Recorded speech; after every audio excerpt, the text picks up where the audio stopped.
හරි. ඉතින් අවුරුදු කාලෙත් ලඟ වෙනවා. ඒ කියන්නේ සතුටත් එක්කම පොඩි ස්ට්‍රෙස් එකකුත් එනවා නේද? විශේෂයෙන්ම ඇඳුම් ගන්න ගියාම. ඉතින් අපි බලමු මේ පාරවත් කඩවල් වල අතරමං නොවි ස්මාර්ට් විදියට තීරණ ගන්න කොහොමද කියලා.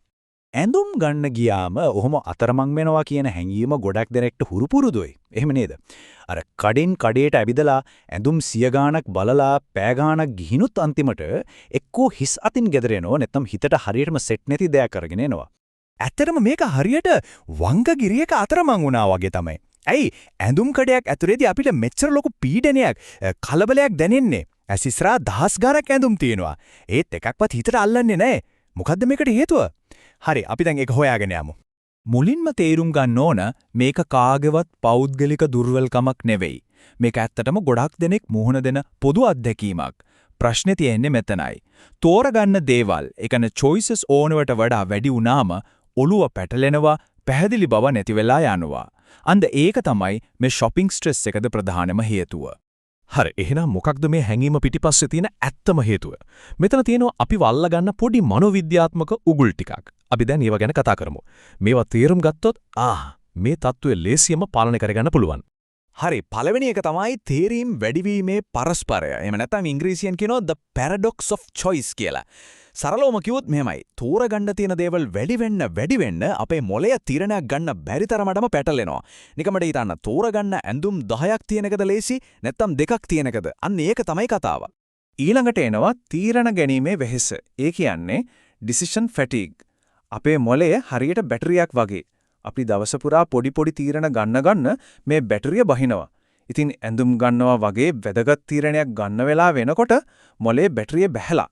ඉතින් එක්කෝ වැරදි තීරණයක් ගන්නවා නැත්නම් කිසිම තීරණයක් ගන්න බැරුව අතරමං වෙනවා. හොඳයි. දැන් ප්‍රශ්නේ මොකක්ද කියලා අපි දන්නවා. එහෙනම් විසඳුම් වලට යම්. වැදගත්ම දේ තමයි කඩේට ඇතුළු වෙන්නත් කලින් මේ ගේම් එක දිනන එක. කොහොමද ඒක කරන්නේ? ගෙදරින් පිටත් වෙන්න කලින් හොඳ ප්ලෑන් එකක් හදාගන්න ඕන. ඉතින් මේ ප්ලෑන් එකේ ප්‍රධාන පියවර දෙකක් තියෙනවා. පළවෙනි එක තමයි ඉන්වෙන්ටරි චෙක් එකක්. ඒ කියන්නේ Taman ළඟ තියෙන ඇඳුම් ගැන පොඩ්ඩක් බලන එක. දෙවෙනි එක තමයි Taman එක්ක shopping යන කෙනා හරියටම තෝරගන්න එක. අපි බලමු මේ දෙක කොච්චර වැදගත්ද කියලා.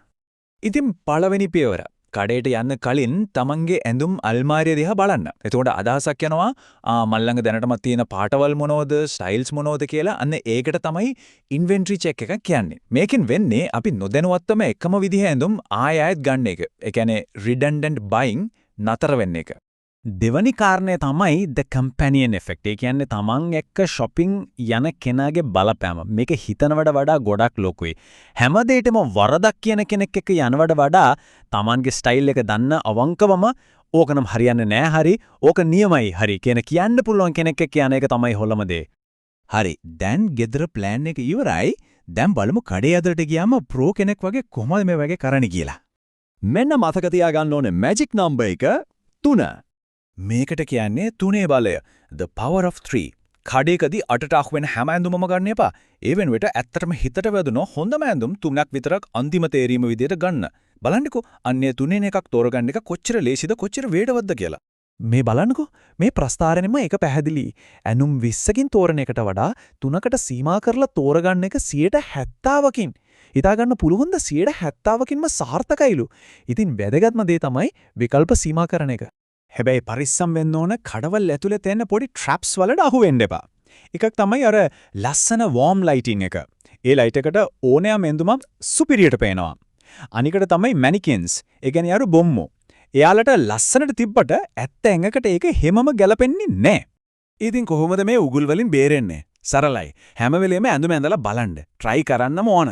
ඒ වගේම පුළුවන් නම් ඒක අරන් කඩේ දොර ළඟට වගේ ගිහින් සාමාන්‍ය දවල් එළියෙන් පාට කොහමද කියලාත් බලන්න. ඒක ගොඩක් වැදගත්. තව සුපිරි රීතියක් තියෙනවා. තත්පර 5 රීතිය. ඇඳුමක් දැක ගමන් තත්පර 5ක් ඇතුළත අපේ යටිත කියනවා ඒකට කැමතිද නැද්ද කියලා. අපි ඕනෙවට වඩා ඒ ගැන හිතන්න ගියාම තමයි ඔක්කොම අවුල් වෙන්නේ.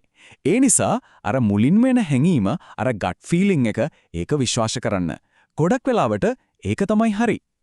හරි දැන් කතා කරමු හැමෝම අහුවෙන flash sales උගුල ගැන. අර buy one get one free වගේ දේවල් දැක්ක ගමන් අපේ logical mind එක වැඩ කරන්නේ නැහැ. ඒ වෙලාවට නවත්තලා තමන්ගෙන්ම මේ ප්‍රශ්න දෙක අහන්න. 1. මම මේක ගන්නේ ලාභ නිසා විතරක්ද? 2. මට මේක ඇත්තටම ඕනේද? අන්න ඒ උත්තරේ අවංකවම හොයාගන්න.